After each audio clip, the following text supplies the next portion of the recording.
1155 ou sur sociétégénérale.dz. Société Générale Algérie, développons ensemble l'esprit d'équipe. Découvrez le nouveau monde d'avantages. Haya de Ooredoo. Haya est la nouvelle offre prépayée de Ooredoo qui vous permet de profiter de multiples avantages. Facebook gratuit, BIP sans crédit et tarification à la seconde. Rendez-vous au niveau de votre point de vente. Si vous êtes un client Ooredoo, composez simplement étoile 510 ou appelez le 333. Ooredoo, dis-moi plus. MDM conçoit avec expertise des portes de qualité modernes et épurées, fabriquées en Algérie selon les normes européennes. Elles veulent être la référence du design à la portée de tous, grâce à leurs caractéristiques hydrofuges et à leur facilité d'assemblage et d'installation. Il en découle 3 types: porte d'entrée, porte de passage et porte technique. Venez visiter le stand de MDM Hasnaoui pour les bâtiments et les matériaux. Visitez notre site mdm-dz.com. MDM, design, innovation, qualité. 7h24, série de reportages qu'on entame d'abord avec le 6-9 au cœur de la société. Au cœur de la société vous est présenté par Mobilis. Mobilis, partout, avec vous. Le mois du patrimoine débute le 18 avril prochain, comme chaque année, du 18 avril au 18 mai. L'occasion de se pencher sur la place des traditions de la vie des Algériens. Aujourd'hui, on vous propose un sujet, un reportage au cœur de la société consacré au retour fracassant des dits habits traditionnels, de plus en plus présents dans le quotidien des femmes. Un reportage signé Kalima Hasnaoui. Les femmes s'habillent de plus en plus traditionnelles, suivant les tendances de la mode, ou tout simplement pour préserver un patrimoine. Elles remettent au goût du jour ces tenues. Fatma Zahra ne se lasse pas de porter son calaco à chaque occasion. Dans les fêtes, c'est généralement, on voit que ça revient.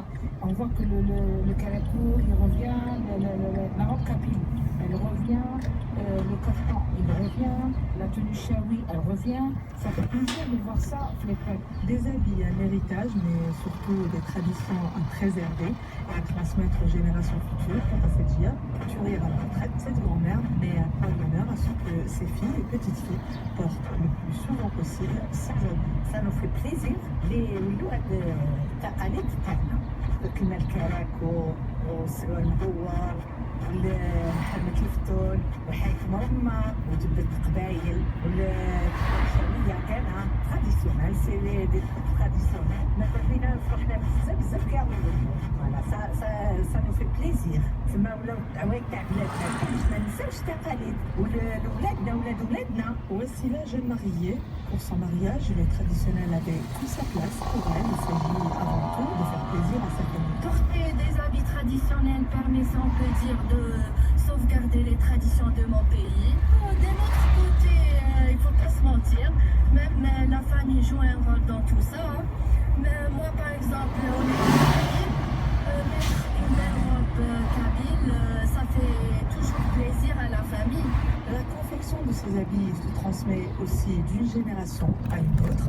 Kalima Zouine de la Casbah couturière s'appelle à transmettre sans savoir-faire. J'ai pas arrêté avec les femmes à qui j'ai donné des cours. Donc, les nôtres, c'est peu, mais il y a une continuité. Quand enfant, et nous, comment qu'on a appris? Avant, les femmes, là où elles étaient, avec le crochet, avec des aiguilles, avec... Donc, c'est comme ça. Et quand je suis ici, il y a des gens qui viennent voir.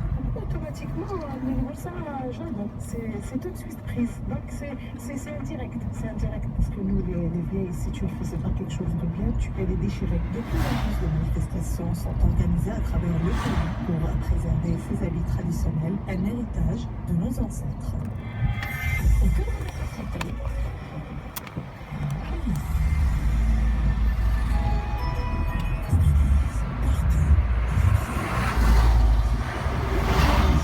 Nous sommes en direct, même sur les réseaux sociaux. Vous avez Twitter, #69 la matinale, la page Radio. Également sur la page Facebook. Allez, bonne matinée. On souhaite un prompt rétablissement à Madame Sissi Alias Sarait Assi. Après le rentrée de congé, et déjà reparti au lit. Bon, je rigole parce que ça me fait sourire. Je souhaite vraiment de se rétablir très vite. il est vache, le coéquipier. Mais bon, normal. En même temps, ça correspond à la taille. Il est 7h28. Mesdames, messieurs, sans plus tarder, parlons littérature. Et parlons de Jaha. Ça vous rappelle ça quelque chose? Avec Myriam Gamache, c'est peut-être l'occasion de revenir sur les œuvres consacrées à ce grand personnage. Bonjour tout le monde. De la légèreté aujourd'hui pour cette thèse. Alors avec l'inénarrable Jaha, personnage qui a hanté notre enfance, il revient sous forme d'un recueil intitulé Anthologie humoristique des fourberies de Jaha, signé Abdelrahman Lounès et publié aux éditions Dar al-Othmania. Les anciens avaient coutume de dire en Algérie, il faut écouter les histoires de Jaha 3 fois. La première fois pour rire, la seconde fois pour réfléchir longtemps, la troisième fois pour pleurer à chaudes larmes. Et c'est ainsi qu'avec Jaha, le rire se mêle à la philosophie et inversement. Jaha, figure emblématique des contes populaires algériens, revient en force dans cet ouvrage avec ses facéties, ses tirades et sa naïveté légendaire. En lisant ce livre, vous découvrirez une pléiade d'historiettes drôles et anecdotiques. Cette anthologie se divise en 3 volets. Patrimoine berbère, pour le premier, patrimoine populaire, consacré à la langue dialectale, et enfin, les farces de Jaha adaptées par les écrivains. Dans cette dernière partie, vous pourrez lire par exemple les histoires de Jaha revisitées par Henri Engel, comme Jaha et son beurnours, Jaha et la marmite, les adaptations de Ferdinand Ben Schnupp, le pèlerinage de Jaha à la Mecque par exemple, et celle de Mohamed Fourouki, Jaha et le Zigouk. Les fourberies de ce personnage populaire vous mettront certainement de bon humeur, des contes de Jaha et le Ramadan, Jaha et la motivation, le turban de Jaha, Jaha et les 100 louis d'or, et plein d'autres petites histoires de cette figure qui fait partie de notre patrimoine.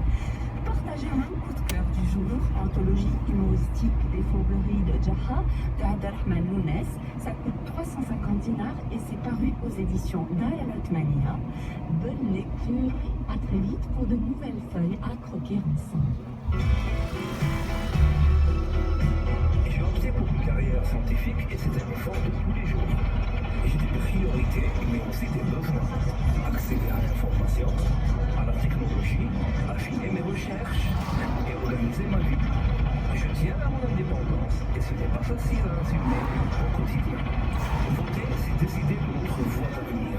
Vote pour décider de ta voie d'avenir. Voter, c'est décider de notre voie d'avenir. Vote pour décider de ta voie d'avenir. Fais entendre ta voix. Les 7h30 et bam, on est en direct. Comment il va bien? Oh, c'est bien. Je parlais pas avec vous, je Merci. parlais avec elle. Comment il va bien? Il ou Rimen? Merci pour l'aide. Non, elle. Non, il a dit il. Exact, j'ai un problème avec les deux aujourd'hui. Allez, mesdames, messieurs, vous écoutez Tissot de la matinale avec l'info, l'actualité, c'est tout de suite.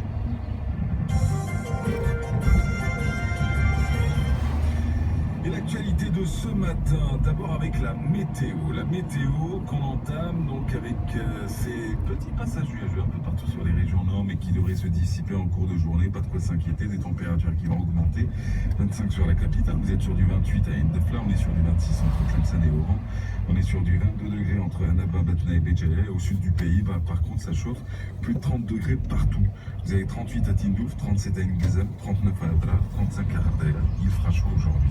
À 7h32 minutes, c'est parti pour l'actualité. L'actualité avec vous, Imenzienne, c'est d'abord la journée du savoir qui a été célébrée hier. Le chef de l'État adresse un message à l'occasion, Imen. Tout à fait, Mahmoud. Dans son message, le président de la République a mis en avant l'ouverture de Ben Medis sur son époque et son approche égalitaire entre filles et garçons. Pour le président Abdelaziz Bouteflika, les réalisations de l'Algérie dans le cadre de la concrétisation des idées du savant Abdelhamid Ben Badis constituent une source de fierté pour l'État et le peuple algérien. Et à l'occasion de la journée du savoir, justement, le président de la République Abdelaziz Bouteflika a, à travers son représentant, Abdelkader Ben Saleh, décerné hier 31 médailles de l'Ordre du Mérite national au rang de Hatir et Achille à des hommes de lettres et des artistes lors d'une cérémonie organisé à l'Opéra d'Alger. Élection du 4 mai prochain, le président de la République s'est engagé à assurer un processus électoral transparent et à mettre en place pour ce faire toutes les mesures préventives et les garanties nécessaires. C'est ce qu'a affirmé le ministre de l'Intérieur et des collectivités locales. Nordine Bedoui a relevé que les magistrats supervisant le travail des commissions électorales acquittent de leurs tâches en toute neutralité et objectivité. Nous sommes à J-17 des élections. Les formations politiques poursuivent leur travail sur le terrain. Le Parti des travailleurs sera ce lundi à Chlef. Louisa Hanoun anime un meeting dans la région. Le président du FNA, Moussa Touati, a choisi 2 régions pour ce 9e jour de campagne électorale. Il animera des meetings à Khanchla et Batna. Al-Nahda sera au sud du pays pour rencontrer les électeurs de la région et puis une seule escale pour le RPR ce lundi, Naama.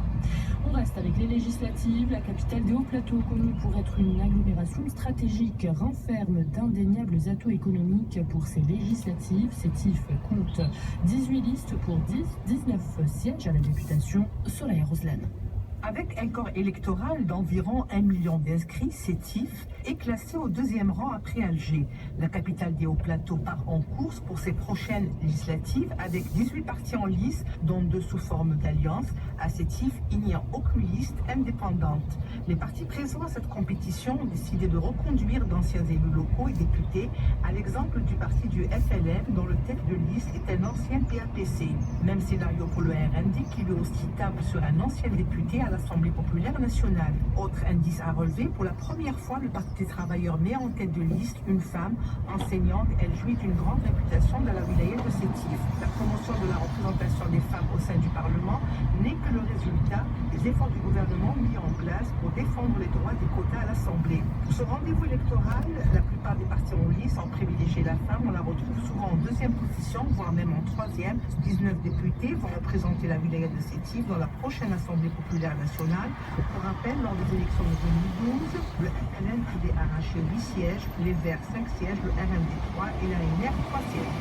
Les élections législatives ce matin, sur le déneigement reçoit le Italie, professeur en droit public. Ça sera à partir de 8h15. Travaux publics, livraison dans la fondée du tronçon routier, Bourad Arteria sur une distance de 33 km. Les travaux de mise à niveau de ce tronçon connaissent un taux d'avancement appréciable, notamment au niveau des différentes sections du projet. Il est estimé à plus de 70%. Le tunnel d'Ouedou Cheikh sera partiellement fermé à la circulation routière de 23h à 5h à partir d'aujourd'hui pour une durée de 15 jours pour des travaux d'entretien périodique, indique la direction des travaux publics de la wilaya d'Alger. À l'étranger, le Haut Conseil électoral en Turquie a confirmé ce dimanche la victoire du oui au référendum sur le renforcement des pouvoirs du président Recep Tayyip Erdogan. Selon les résultats diffusés, le oui a recueilli 51,35% des suffrages après dépouillement des bulletins dans 99% des urnes. L'opération d'évacuation des habitants à Alep, dans le nord de la Syrie, a repris hier au lendemain d'un attentat suicide contre un convoi de cars transportant des habitants évacués des villages de Keflaï et de Foua, dans le nord de la Syrie, faisant 126 morts, dont 68 enfants, selon un nouveau bilan rapporté ce dimanche par les médias. Le pape François a appelé à la paix dans tous les pays en conflit, notamment en Syrie, victime d'une guerre qui ne cesse pas de semer horreur et mort devant des milliers de fidèles rassemblés place Pierre à l'occasion de la messe de Pâques. Et à 7h, presque 37 minutes, on arrive au sport avec vous, Jafar Medo. Bonjour. Bonjour. Fin de parcours